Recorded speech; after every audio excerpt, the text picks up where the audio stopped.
warahmatullahi wabarakatuh.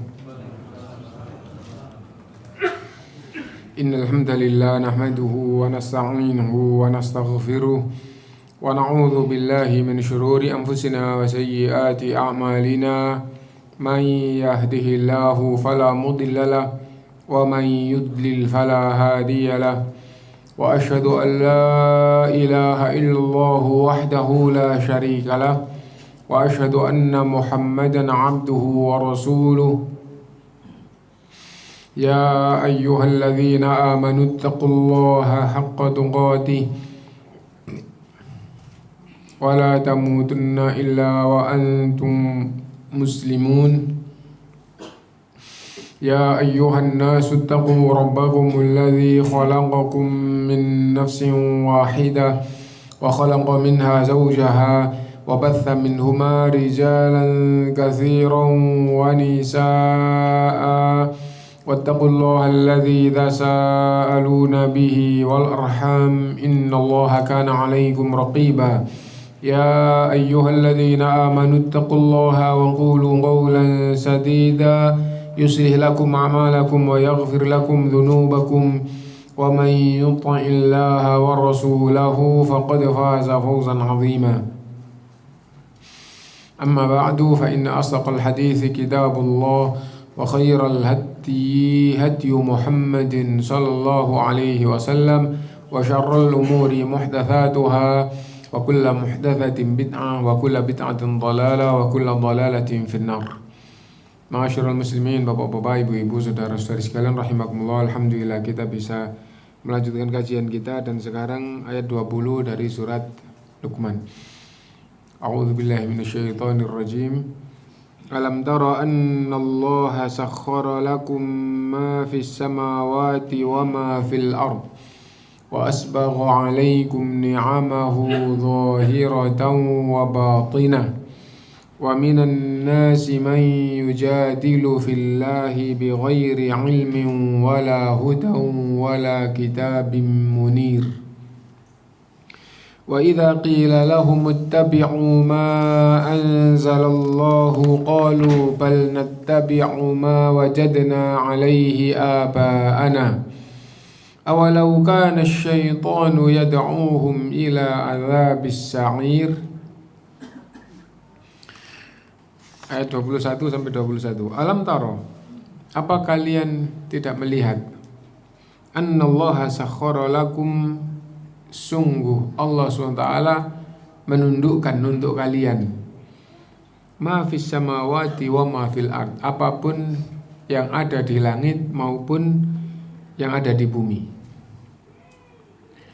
Apa kalian tidak melihat, tidak memperhatikan bahwa Allah Subhanahu wa ta'ala menundukkan apa saja yang ada di langit?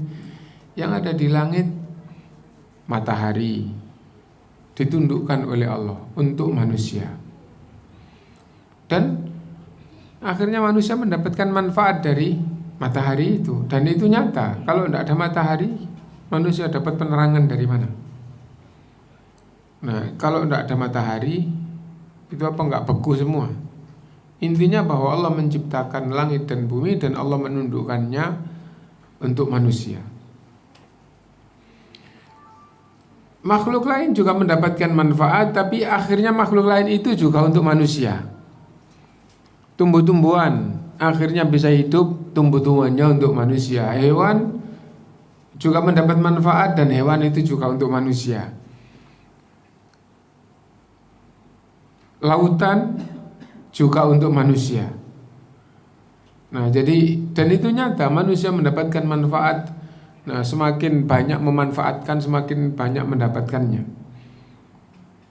Alam tara annallaha sakhkhara lakum ma fis samawati wa ma fil, apapun yang ada di langit, apapun yang ada di bumi. Ini Allah ciptakan, Allah tundukkan untuk manusia. Berbagai macam.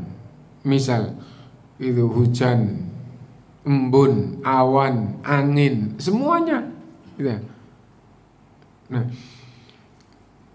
wa asbagha alaikum ni'amahu zahiratan wa batinah. Dan Allah menyempurnakan nikmat-nikmatnya untuk kalian wahai manusia, lahir maupun nikmat batin. Nikmat lahir, nikmat yang nyata, yang kasat, yang itu dibutuhkan untuk manusia di dunia ini. Nah, angin untuk manusia, oksigen yang akhirnya zaman sekarang orang betul-betul paham menghirup oksigen itu Allah ciptakan, Allah tundukkan untuk manusia. Dan itu nikmat zahir gitu. Dan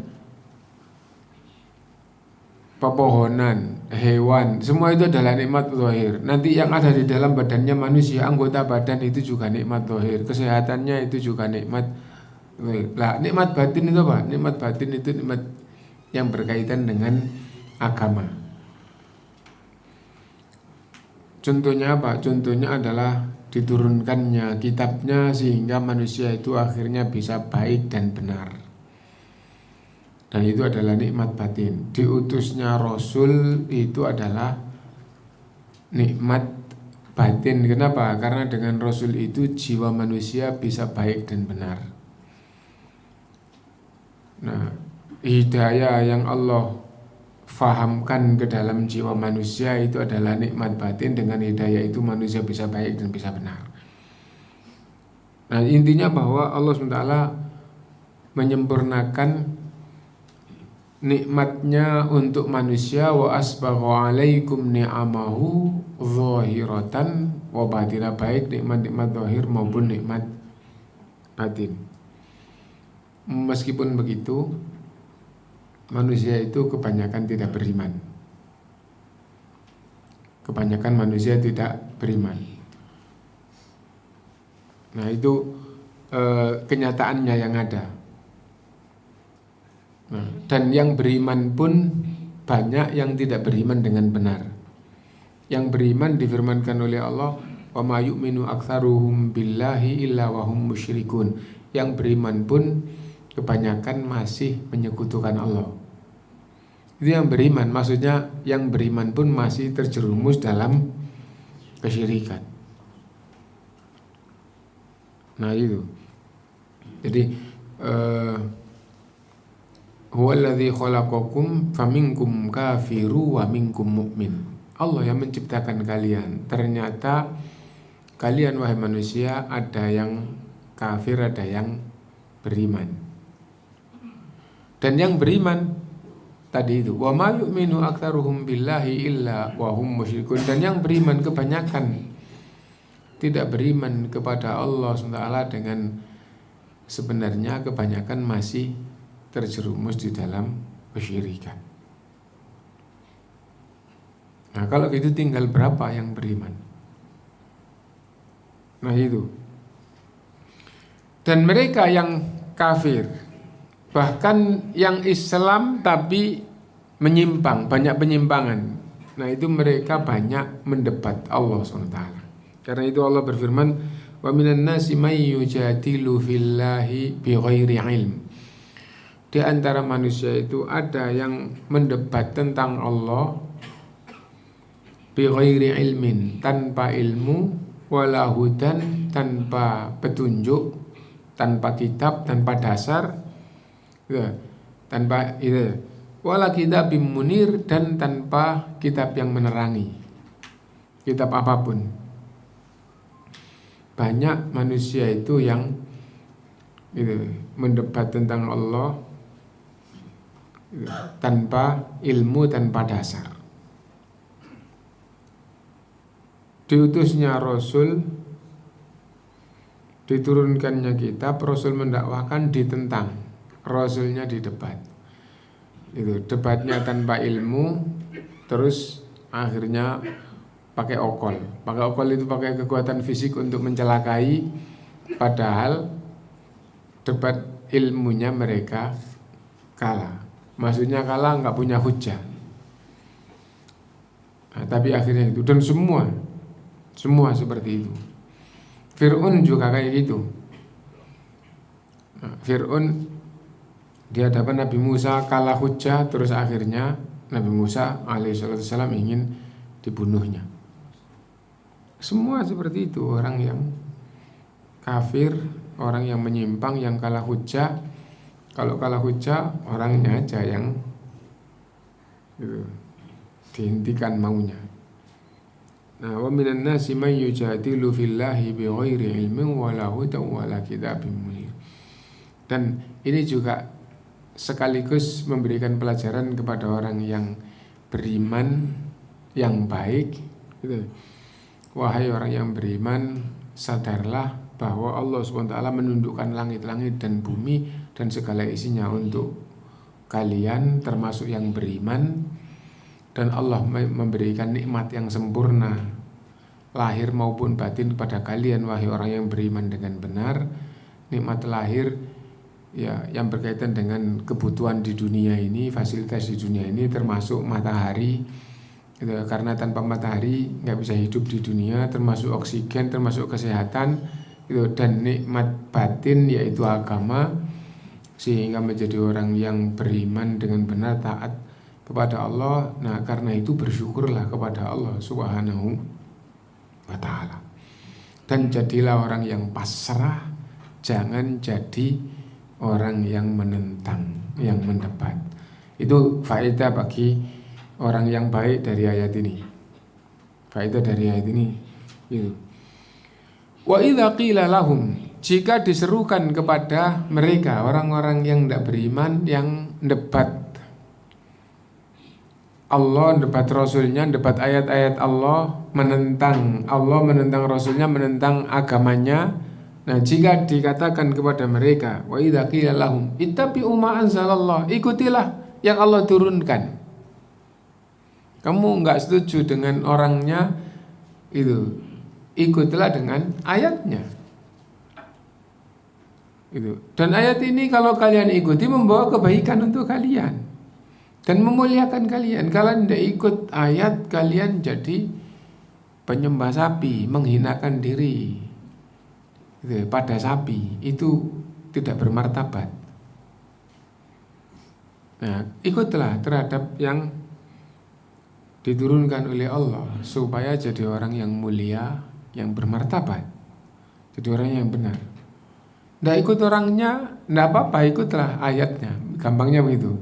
Tapi kalau orangnya ternyata sejalan dengan ayat, kamu ikut ayat pasti akan jadi temanmu, jadi pendahulumu, jadi atasanmu. Kalau itu Rasul. Nah, itu suatu kepastian.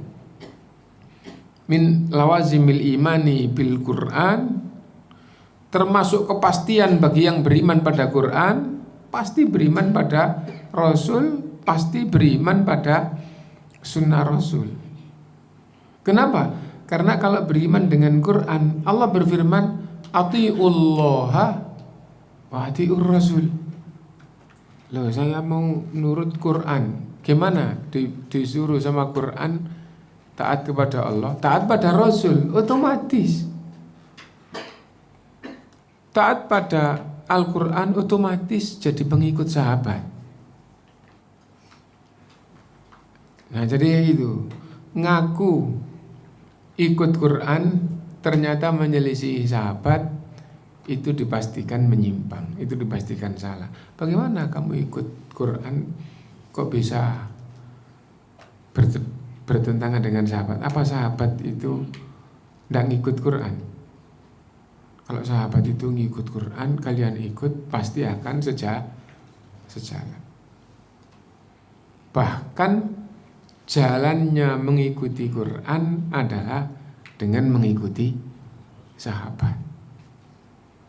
Pemahamannya itu yang menjelaskan itu adalah Rasul menjelaskannya ke sahabat. Nah, jadi kayak gitu. Nah, wa idza qila lahum ittabi'u ma anzalallahu qalu, mereka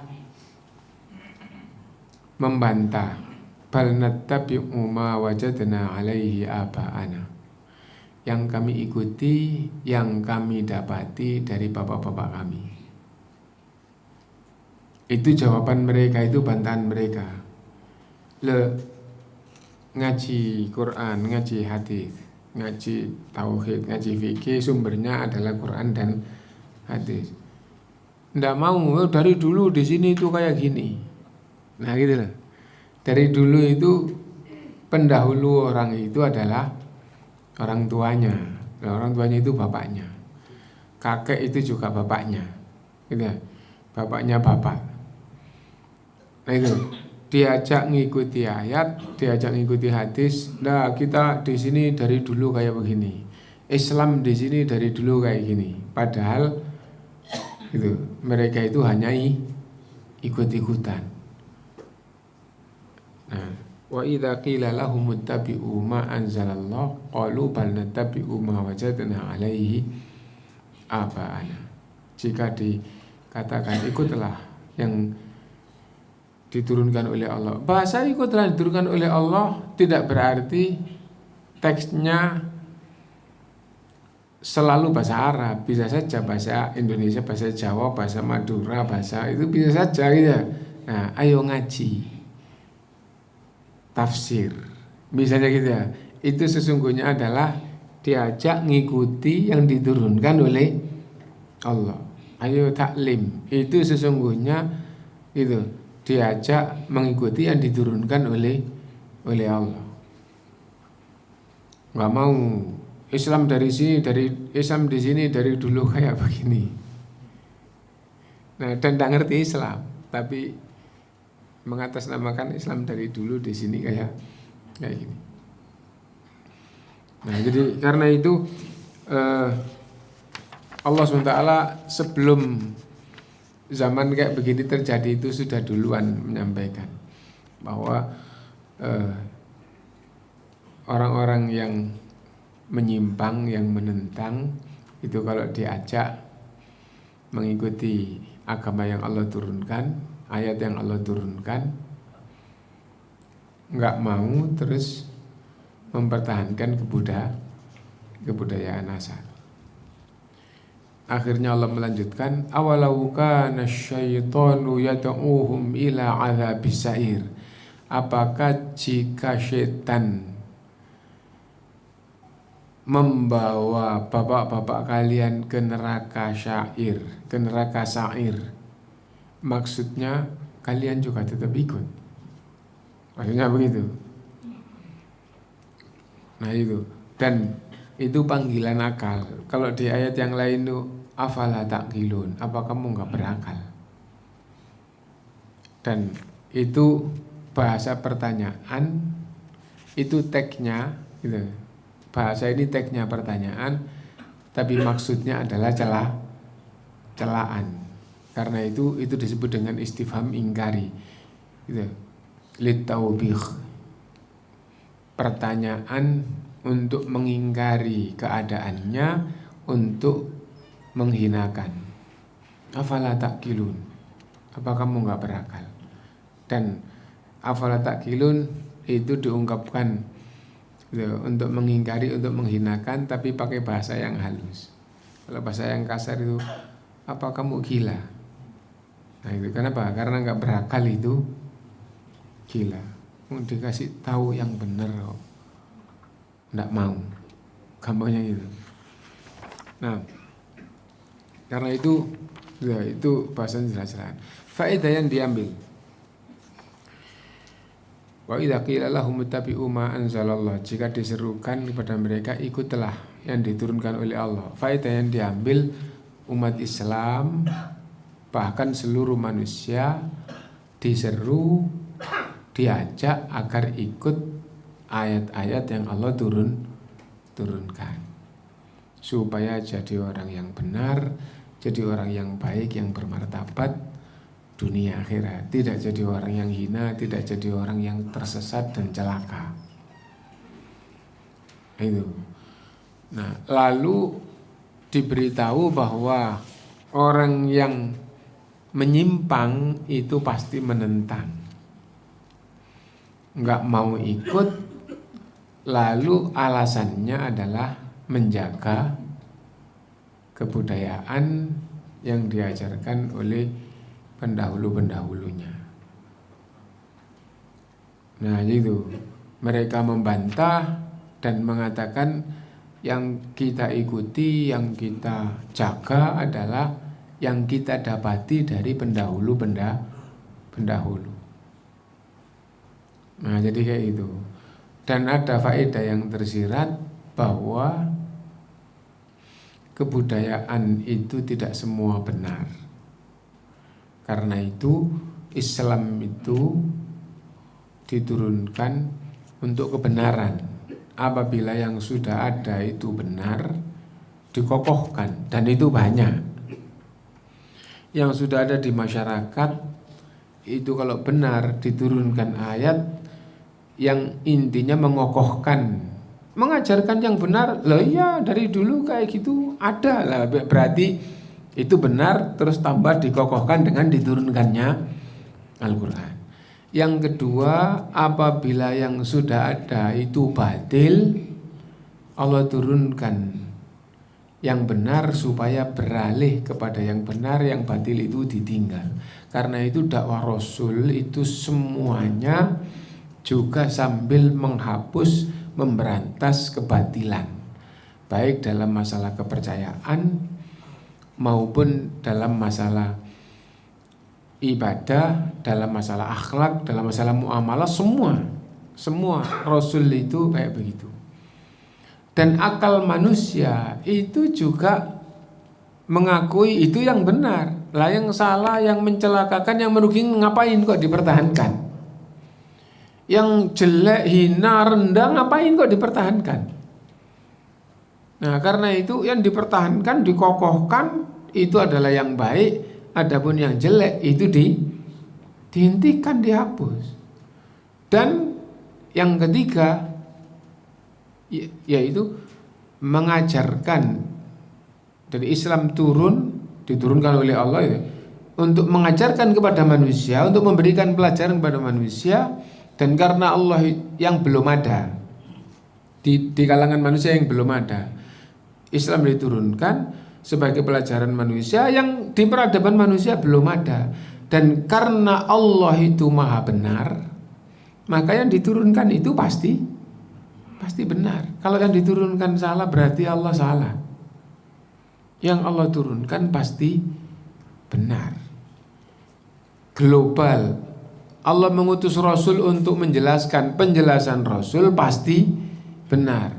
Kalau penjelasan Rasul dianggap salah, itu menyalahkan Allah. Ya Allah, utusanmu salah, gitu. Gampangnya itu. Nah karena itu penjelasan Rasul itu pasti benar. Karena itu ada faedah kebudayaan yang sudah ada. Kalau baik itu dipertahankan, kalau batil itu harus dihilangkan. Iya, kebudayaan di sini dari dulu kayak gini, tapi ternyata ini merugikan, ini mencelakakan, ini ternyata tidak bermartabat, itu dihilangkan. Nah itu, sehingga yang tersisa dari kebudayaan lama tinggal yang baik. Nah, lalu mempelajari yang dulu belum ada, yang baik. Nah itu mengisi kemerdekaan itu seperti itu. Nah itu, karena itu tatkala dasarnya secara mutlak enggak, kebudayaan harus dipertahankan. Awalau kana syaitanu yad'uhum ila adzabis sa'ir. Apakah kalau syaitan menjerumuskan pelaku kayak gitu ke neraka, kalian tetap ikut? Mana akalnya? Nah jadi ya gitu. Itu ayat ini. Faedah itu bahwa gitu,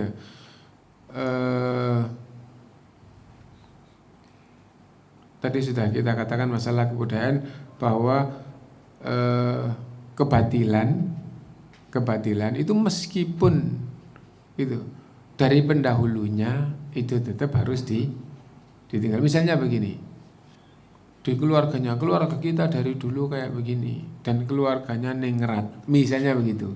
Tapi kalau dengan ilmu yang jelas bahwa oh iya itu tidak benar, ya kalau gitu tetap harus ditinggal, harus ditinggal.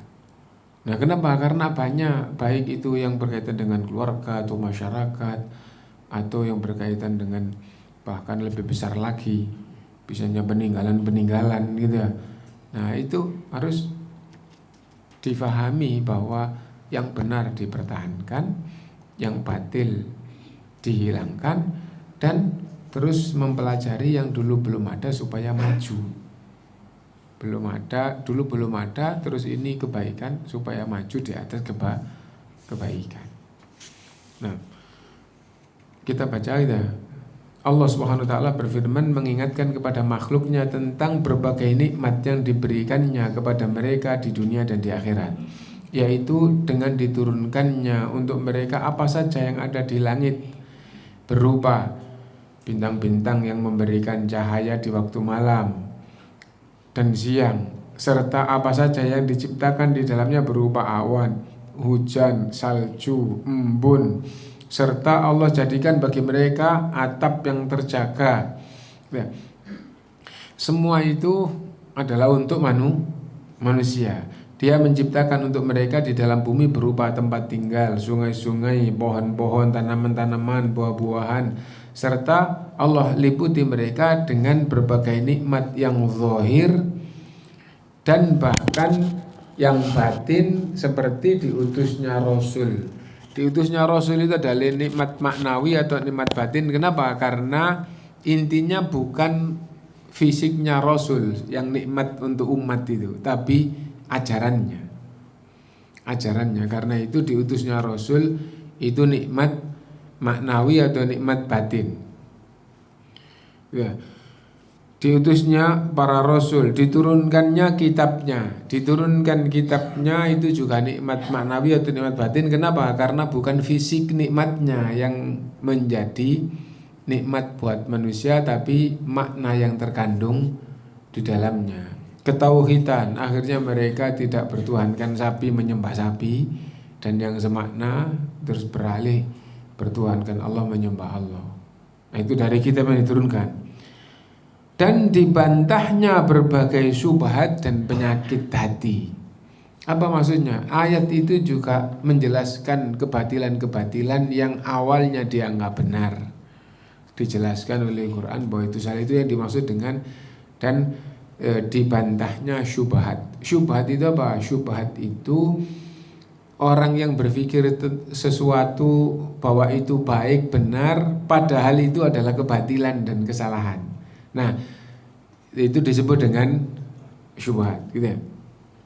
Penyakit hati berbagai macam gitu. Hati benci dengan orang, akhirnya bawaannya itu adalah berantem, perang, itu penyakit hati. Ya. Membujuki orang kalau untung itu menyenangkan, ya, itu penyakit hati. Gitu ya. Dibantahnya syubhat-syubhat dan penyakit-penyakit hati. Kemudian di samping itu semua, tidak seluruh manusia beriman kepada Allah. Bahkan sebagian besar mereka manusia adalah orang-orang yang menentang Allah dalam mengisahkan Allah dan pengutusan Allah terhadap Rasulnya, serta penentangan mereka dalam masalah-masalah agama tanpa ilmu, tanpa dasar, gitu, tanpa bersandar hujjah yang sahih, gitu, tanpa dasar kitab, meskipun kitab terdahulu. Karena itu Allah SWT berfirman, wa minan nasi may yujadilu fillah, di antara manusia ada yang mendebat tentang Allah bi ghairi ilmin wala hudan wala kitabim mubin, tanpa ilmu, tanpa hidayah, tanpa dasar kitab yang jelas.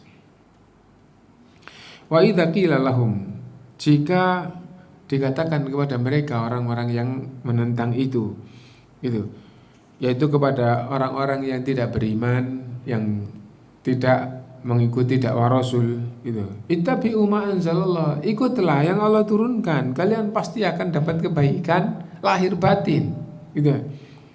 Qalu, mereka membantah, bal nattabi'u ma wajadna alaihi aba'ana, gitu. Kami hanya mengikuti apa yang kami dapati dari bapak-bapak kami. Gitu. Yaitu mereka tidak memiliki hujah kecuali sekedar mengikuti nenek moyang, nggak punya dasar selain gitu. Pikiran mereka mengikuti nenek moyang gitu, yang terdahulu. Yaitu apakah dugaan kalian, hai orang-orang yang berhujah, dengan perbuatan nenek moyang yang mereka, bahkan mereka berada di dalam kesesatan. Maksudnya, wahai orang yang berakal, wahai orang yang berilmu, itu seperti apa pendapat kalian pada orang yang pokoknya ngikuti nenek moyang, padahal nenek moyangnya tidak berpendidikan? Seperti apa pemahaman kalian? Gitu. Sedangkan kalian adalah pelanjut perbuatan yang mereka lakukan. Jadi tidak berilmu terus melanjutkan saja, terus disuruh melakukan yang baik, diarahkan yang baik, tidak mau. Kita mau seperti nenek moyang, padahal nenek moyangnya nggak berpendidikan dan bahkan berakhir dengan kehancuran. Itu nenek moyang mereka. Nah, apa yang seperti itu yang diikuti? Karena itu, awalau kana syaitanu yad'uhum ila adzabis sa'ir. Apakah kalau syaitan mengajak mereka ke neraka sa'ir, kalian pun tetap ngikut? Nah, itu celaan kepada mereka gitu. Nah, kenapa? Karena itu orang berakal diajak kepada yang baik tidak mau, malah membantah dan hujahnya baik nggak baik, pokoknya seperti dulu, kampanye begitu. Itu yang kita baca. Ya, kalau ada yang mau ditanyakan, mau dipersilakan. Kalau sekarang kan banyak ustaz tapi di Indonesia mungkin 100 tahun lalu atau 50 tahun lalu, misalnya zaman orang tua saya, dakwah itu kan masih belum seperti sekarang. Itu atau jamaah waktu itu berdosa nggak?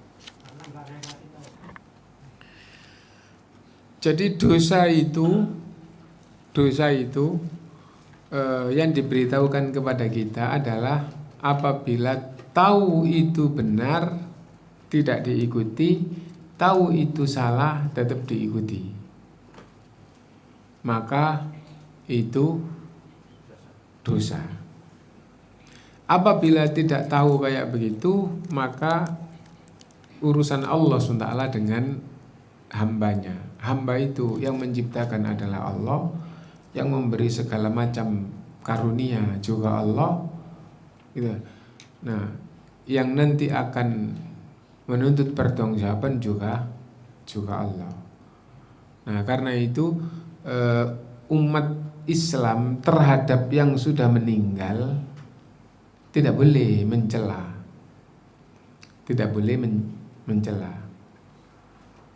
Nah, kecuali apabila di dalam Al-Quran atau di hadis mencela pendahulu gitu, maka sesungguhnya mencela yang dicela Quran itu berpahala.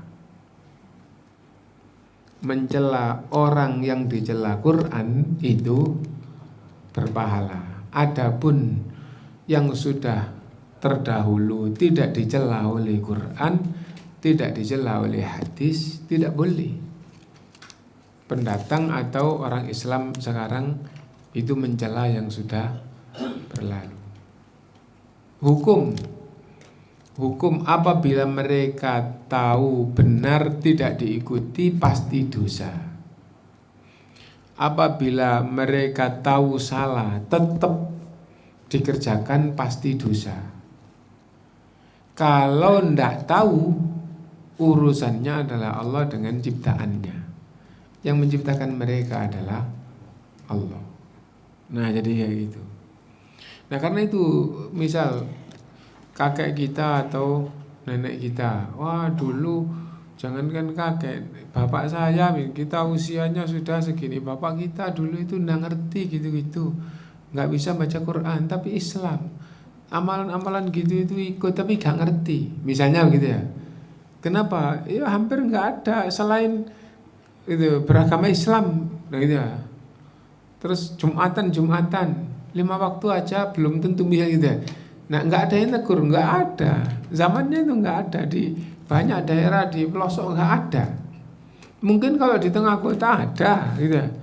Nah itu kalau sudah ke desa-desa antara desa satu dengan desa yang lain itu pematangnya itu jembrot, gitu ya. Jalannya itu masih jalan pematang tanah jembrot terus itu mereka hidupnya di tengah kayak begitu, nggak ada yang datang ke sana untuk mendakwai. Apalagi dakwah di zaman itu nggak ada yang bayar, gampangnya begitu ya, nggak ada. Itu Islam sudah masuk ke mereka itu sudah untung, misalnya begitu. Nggak boleh dicela, nggak boleh dicela. Nah itu, nah dimohonkan ampun, dimohonkan rahmat apabila beragama Islam, apabila tidak beragama Islam karena ada ayat. Tidak boleh Rasul, tidak boleh orang yang beriman memohonkan ampun untuk orang kafir, orang musyrik meskipun kerabatnya. Nah itu apabila mereka mati nggak Islam lah kita dilarang kok, ya udah urusan mereka dengan Allah, gitu ya. Nah kita kalau memohonkan ampun justru dosa karena melanggar larangan Allah. Itu kalau beda agama. Nah, ada lagi yang lain? Sejauh mana kewajiban muslim itu terkait dakwah, apakah dengan misalnya menolak dengan hati itu sudah cukup sebagai minimal kita menolak sesuatu kemungkaran? Jadi dakwah beda dengan penolakan dengan hati. Penolakan dengan hati itu selemah-lemah iman, gitu ya. Jadi melihat kemungkaran harus merubah dengan kekuatannya, itu mengandung makna dakwah. Mengandung makna dakwah itu apa sih? Mengajak kepada Allah itu salah, dihentikan. Kenapa kok dihentikan? Karena Allah memerintahkan untuk menghentikan yang salah. Dihentikan dengan kekuatannya, mengandung makna dakwah. Nah, dengan lisan tinggalkan yang salah, ini loh yang benar, atau kerjakan yang benar dengan lisan dakwah. Nah, adapun dengan hati itu selemah-lemah iman. Maksudnya apa? Anda tidak ikut tanggung jawab terhadap dosa mereka. Kenapa? Karena orang itu melakukan dosa, Anda tahu tapi Anda tidak punya kemampuan selain itu mengingkari dengan hati. Tidak benar itu, tapi nggak berani ngomong saya. Itu sesungguhnya mengingkari dengan hati. Nah itu. Nah, adapun dengan kekuatan dan dengan lisan itu harus gampangannya itu dilaksanakan sesuai dengan kemampuan. Sesuai dengan kemampuan, dan di dalam bab dakwah sesuai dengan petunjuk dakwah. Kenapa? Karena petunjuk dakwah Rasulullah SAW diantaranya adalah apabila kamu betul-betul telah mempelajari keadaan, kalau kamu rubah kemungkaran itu, nggak malah berubah, malah kamu gitu, malah menimbulkan kemungkaran yang lebih, maka jangan kamu teruskan. Nah jadi kayak gitu. Nah, Satu lagi Pak, Ramadan ini, penentuan Ramadan antara Islam sama Rupiah. Itu gimana penjelasannya? Sekarang di Indonesia kan belum ada. Dari zaman dulu di negeri kita itu seperti itu, gitu ya. Nah, adapun pembahasan ilmu beda dengan praktek yang harus dilakukan. Nah itu, dan pemahaman ilmu sendiri itu banyak yang belum lengkap yang disampaikan ke jamaah. Kenapa? Karena ada pembahasan ilmu dan ada pembahasan praktek dalam beramal, itu umumnya tidak disampaikan ke jamaah. Karena itu penting untuk diperhatikan, gitu ya. Nah, aslinya praktek itu umat itu ikut siapa yang benar untuk diikuti. Nah, gitu ya.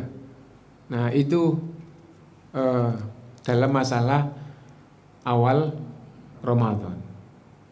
Dalam masalah menentukan tanggal Ramadan maupun tanggal hari raya. Jadi umat itu enggak sendiri-sendiri. Kalau belajar ilmunya itu mempelajari ilmu sendiri-sendiri.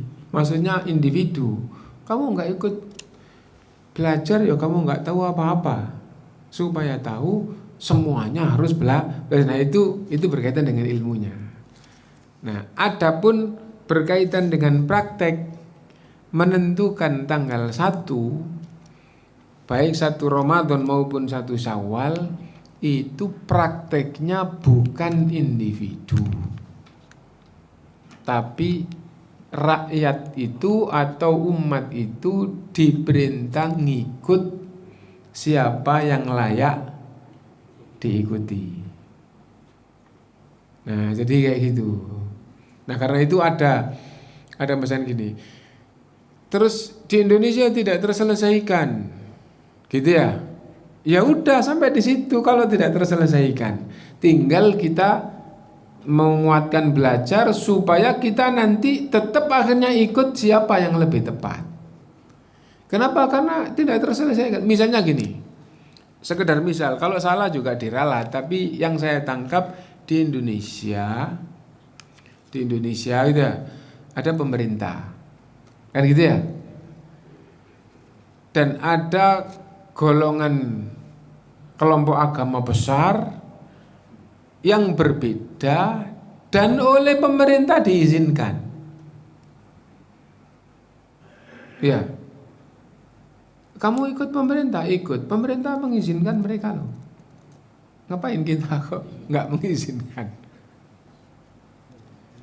Nah itu, karena itu gampangannya kalau di Indonesia dianggap di Indonesia nggak selesai. Kenapa nggak selesai? Karena pemerintah menetapkan dan pemerintah membolehkan kelompok besar itu berbeda dengan pemerintah. Nah, kalau di Orde Baru dulu hampir nggak ada yang berbeda. Yang berbeda itu hanya beberapa orang yang nggak nampak. Iya, nampak di keluarga ini misalnya di pondok di Jambu misalnya gitu ya. Oh, yang itu enggak gitu. Tapi di luar enggak timbul fitnah dan kenapa? Karena gampangannya pemahaman individu dan murid-muridnya atau kelompoknya yang kecil. Sekarang itu enggak, sekarang itu pemerintah membolehkan golongan sebesar itu berbeda. Nah, jadi kayak gitu. Nah, anggaplah golongan yang besar di Indonesia itu 2, yang paling besar ya. Nanti kalau golongan yang salah satu yang besar ini sama dengan pemerintah, mereka membolehkan yang berbeda. Seandainya nanti yang memegang pemerintah itu mereka, apa enggak mengizinkan golongan besar ini berbeda? Kayaknya juga tetap membolehkan. Kenapa? Karena toleransinya kan gitu. Nah, kita bagi yang belajar, akhirnya kita belajar bagaimana belajar ini, mempelajari ilmunya dan mempelajari tindakan kita di dalam beribadah itu kayak apa. Tindakan di dalam beribadah tetap ngikut yang paling benar untuk diikuti. Itu nanti ada sendiri kan gitu ya. Dan itu ada dalilnya. Sekarang lebih tinggi mana ilmunya tokoh-tokoh Indonesia sekarang dengan sahabat? Lebih tinggi ilmunya sahabat ya. Lah sahabat itu datang kepada Rasulullah, ya Rasulullah, inni ra'aitul hilala. Wahai Rasulullah, sungguh saya melihat hilal. Hadis yang pertama ini diterima oleh Rasulullah. Rasulullah SAW memerintahkan Bilal, ya Bilal adzin falyasumu ghadan. Wahai Bilal, umumkan besok puasa. Habis itu akhir Ramadan ada sahabat lain yang datang kepada Nabi SAW. bahasanya sama. Ya padahal tidak ketemu, maksudnya tidak tahu orang yang akhir Ramadan ini dengan kasus yang pertama itu tidak tahu. Ya Rasulullah, inni ra'aitul hilala. Wahai Rasulullah, sungguh saya melihat hilal. Adzan dulu nih. Ya. Adzan dulu, nanti kita lanjutkan sedikit.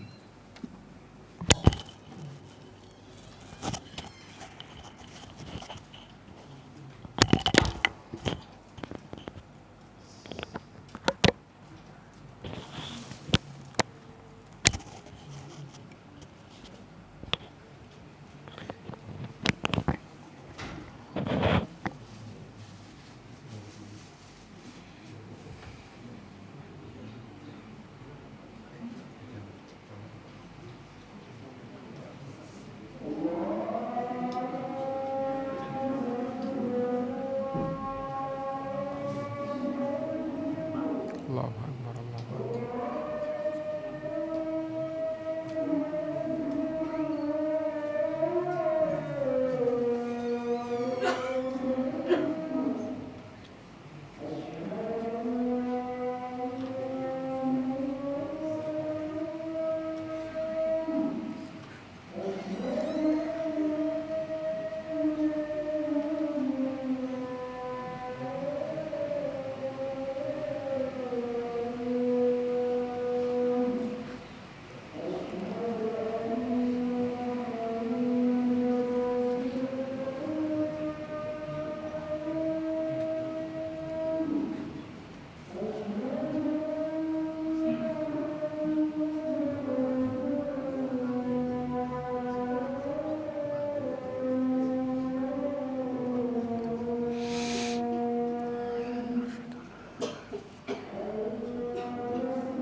Tes.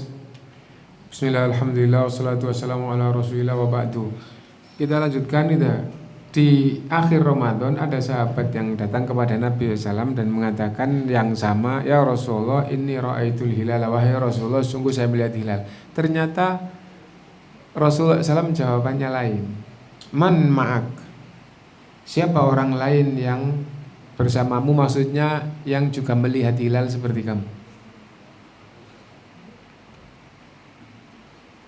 Berita pertama atau laporan pertama, gampangnya ngomong tidak diterima untuk memutuskan melihat hilal, kan gitu ya.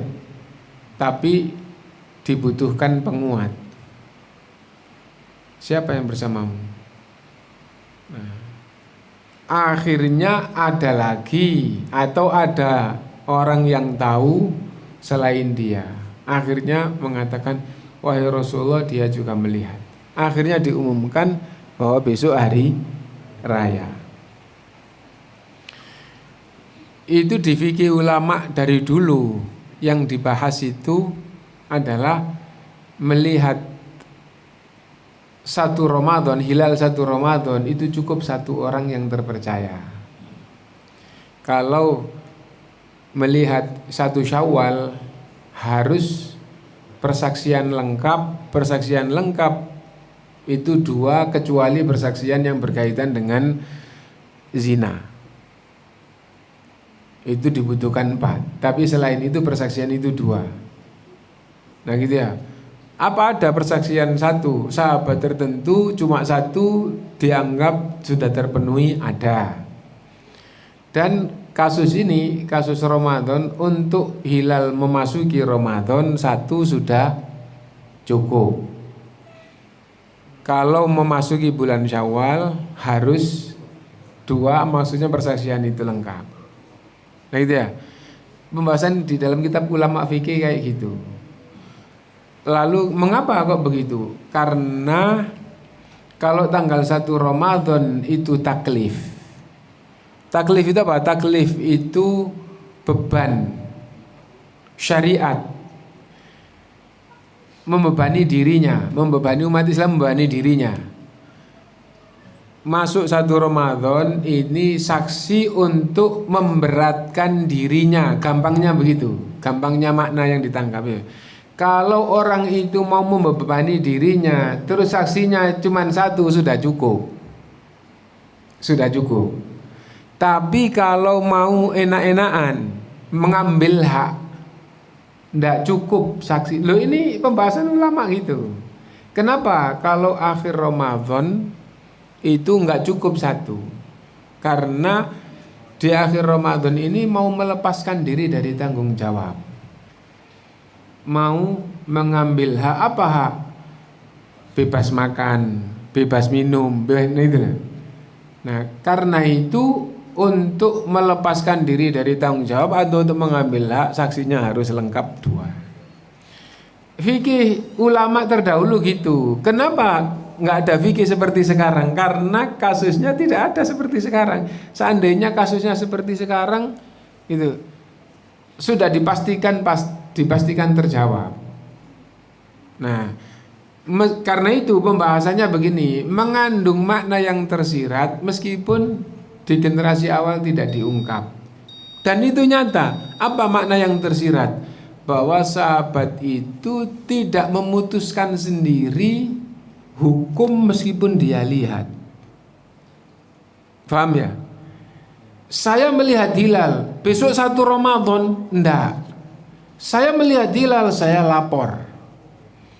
Nanti kalau dia menentukan 1 Ramadan ya kita puasa, kalau enggak ya enggak. Kenapa? Karena belum 1 Ramadan kok. Lu sudah melihat.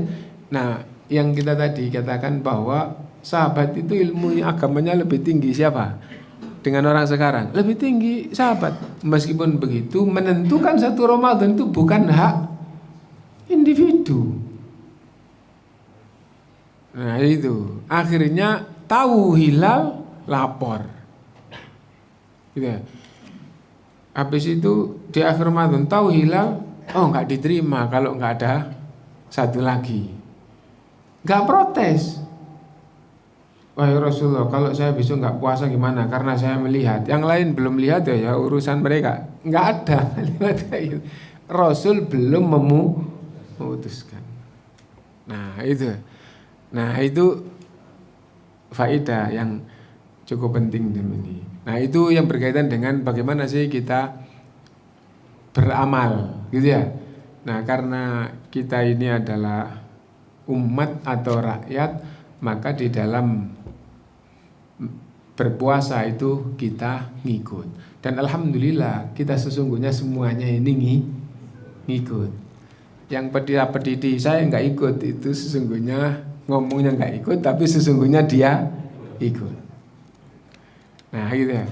Nah karena di Indonesia yang nggak ikut pemerintah, ikut golongan itu dibolehkan oleh pemerintah, kita nggak usah terlalu pusing ya. Tinggal kita harus ikut siapa yang lebih tepat untuk diikuti. Itu yang penting bagi kita masing-masing. Nah, adapun pelajarannya menentukan tanggal 1 Ramadan, bahkan tanggal 1 semuanya, enggak hanya Ramadan, itu dengan hilal. Allah berfirman, wa yas'alunaka 'anil ahillah. Mereka akan bertanya kepadamu wahai Muhammad SAW tentang hilal. Dan hilalnya enggak satu, tapi tentang hilal-hilal. Apa maksudnya hilal? Setiap bulan. Qul jawablah wahai Muhammad, hiya mawaqitu linnasi wal hajj. Hilal itu untuk menentukan ibadah-ibadah manusia, utamanya ibadah haji. Diperhatikan ya, utamanya untuk menentukan ibadah haji. Ibadah haji patokannya apa? Patokannya apa?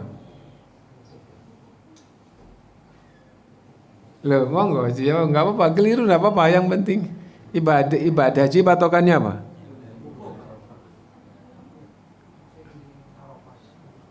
Ibadah haji patokannya, kita baca dulu ya. Wa yas'alunaka 'anil ahillah. Mereka akan bertanya kepadamu wahai Muhammad SAW tentang hilal. Tentang hilal-hilal. Hilal-hilal kenapa? Karena setiap bulan ada hilal, jadi bentuknya jamak. Qul jawablah wahai Muhammad SAW, hiya mawaqitu linnasi wal hajj. Hilal itu untuk menentukan ibadah-ibadah manusia dan untuk menentukan haji. Ya. Sudah berhenti ayatnya, nggak kita lanjutkan. Karena kelanjutannya sudah tidak urusan hilal, tapi urusan ibadahnya gitu ya. Nah sekarang soal patokan haji apa? Hilal ya. Nah, patokan Arafah apa? Patokan Arafah apa? Kalau hilal itu apa? Awal bulan ya. Patokan Arafah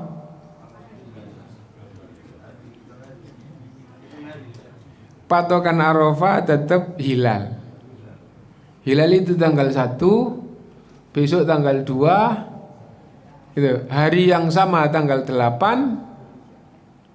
Kalau tanggal 1 itu Jumat, maka Jumat tanggal 8, tanggal 9-nya ke Arafah. Kalau hilal itu tanggal 1, kalau hilal itu hari Jumat, maka hari Jumat harus berangkat ke Mina kalau ngambil tarwiyah. Kenapa? Karena kalau hilalnya hari Jumat itu tanggal 8. Hilalnya hari Jumat, maka Jumat besok kita ke Mina. Bermalam di Mina, setelah subuh terus matahari terbit agak panas, berjalan menuju ke Arafah. Apabila sudah sampai karena dia orang depan dan dekat di Minanya, itu bagian awal dan udah gitu tempatnya dekat, kok belum zuhur, tahan dulu sebelum masuk karena jalan kaki kan bisa berhenti seenaknya.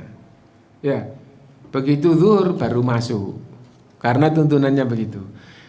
Di Arafah tanggal 9, menentukan tanggal 9 patokannya kapan? Hilal. Patokannya hilal. Karena itu yang di Indonesia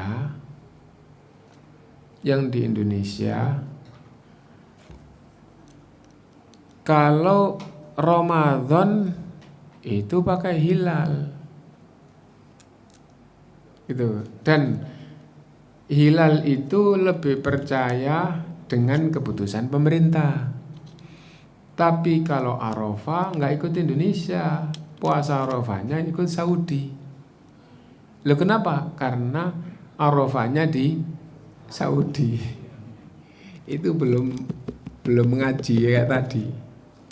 Bahwa Arafah di Saudi itu patokannya adalah hilal. Kalau kamu hilal Ramadan ikut Indonesia, kenapa hilal Dzulhijjah nggak ikut Indonesia? Kalau kamu hilal Dzulhijjah ikut Saudi, kenapa hilal Ramadan nggak ikut Saudi? Apa bedanya? Ayatnya sama, hatinya sama. Wa yas'alunaka 'anil ahillah qul hiya mawaqitu linnasi wal hajj.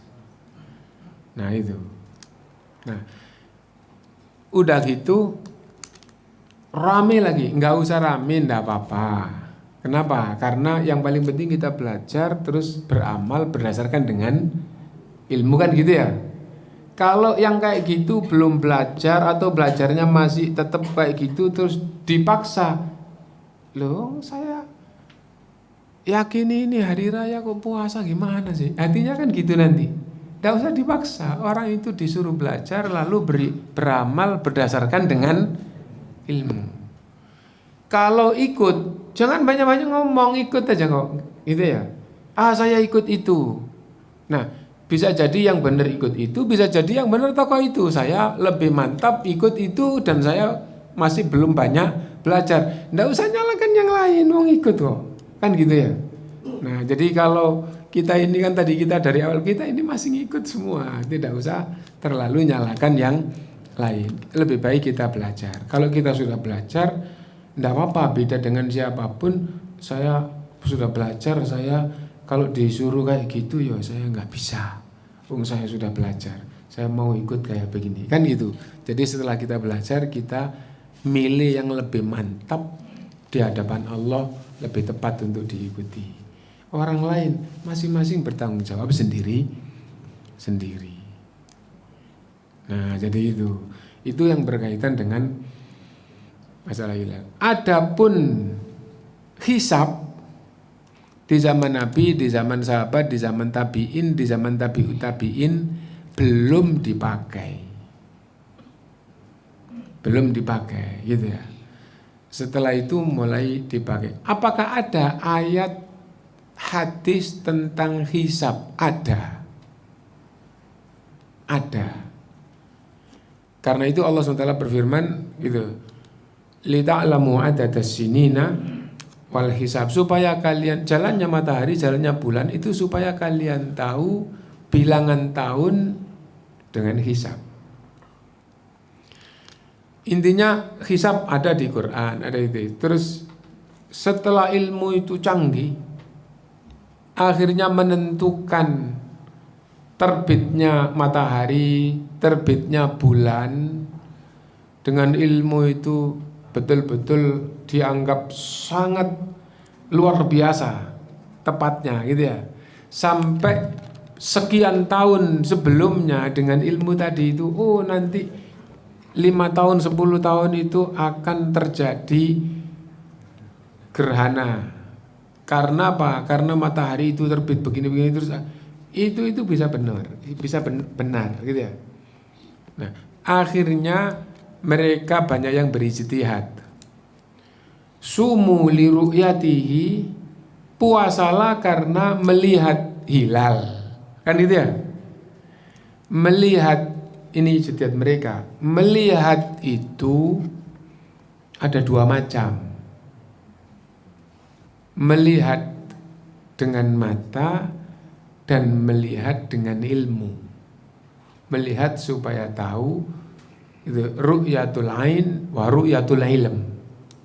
Tahu dengan melihat dengan mata, tahu dengan ilmu. Kan gitu ya? Akhirnya mereka betul-betul berpegang dengan kuat bahwa ini ilmu dan ini sangat teliti, sangat detail. Akhirnya mereka betul-betul patokannya pakai itu, pakai hisab ya. Tapi kita tidak bisa memungkiri jumhur ulama sampai sekarang, mau di Mesir, mau di Maroko, mau di Saudi, mau di itu, mayoritas tetap memutuskannya dikaitkan dengan hilal. Apa mereka nggak pakai hisab? Seluruh dunia pakai hisab, tapi masih lebih banyak yang hisab itu dijadikan pendekatan, nanti memutuskannya itu tanggal 29 malam. Di seluruh dunia itu hampir semuanya masih kayak gitu. Di Indonesia pun itu rame dan kebanyakan tetap kayak gitu di Indonesia. Hisab iya, mereka yang menentukan, pemerintah yang menentukan, golongan yang menentukan juga pakai hisab, tapi untuk memutuskan besok tanggal 1 apa enggak, nunggu tanggal 29. Saudi, apakah Saudi nggak pakai hisab? Nggak pakai hisab gimana? Kalender ada kok. Tapi Saudi itu salah satu negara yang paling gampang menyelisihi kalender. Kalender nanti begitu kelihatan, gitu, diumumkan sama pemerintah, tower Zam-Zam itu langsung memancarkan, loh, kalendernya Saudi di kampus di anu itu, ya, kalender itu kan, gitu. Gampangannya untuk keseharian, tapi untuk besok menentukan tanggal 1 atau tanggal 1 Syawal itu pakai hilal. Nah, jadi kayak itu. Nah, intinya tidak usah terlalu seandainya itu kayak Orde Baru dulu. Kayak Orde Baru dulu kan gampangannya di permukaan, tidak boleh berselisih. Hari raya itu ya hari itu kan gitu ya. Nah, seandainya kayak itu, apa kita nggak ngikut? Kita ikut. Nah itu ya. Nah, kalau salah urusannya. Kalau mereka itu niatnya baik, kesalahannya itu diampuni oleh Allah dan tetap dapat pahala. Kenapa? Mereka yang punya hak untuk berijtihad. Kalau mereka niatnya baik, terus menentukan sebaik-baiknya, salah, mereka diampuni oleh Allah, mereka tetap dapat pahala. Nah, jadi kayak gitu. Wallahu a'lam, mudah-mudahan bermanfaat untuk kita semuanya. Subhanakallahumma bihamdika, asyhadu an la ilaha illa anta, astaghfiruka wa atubu ilaik. Walhamdulillahirabbil alamin. Wassalamualaikum warahmatullahi wabarakatuh.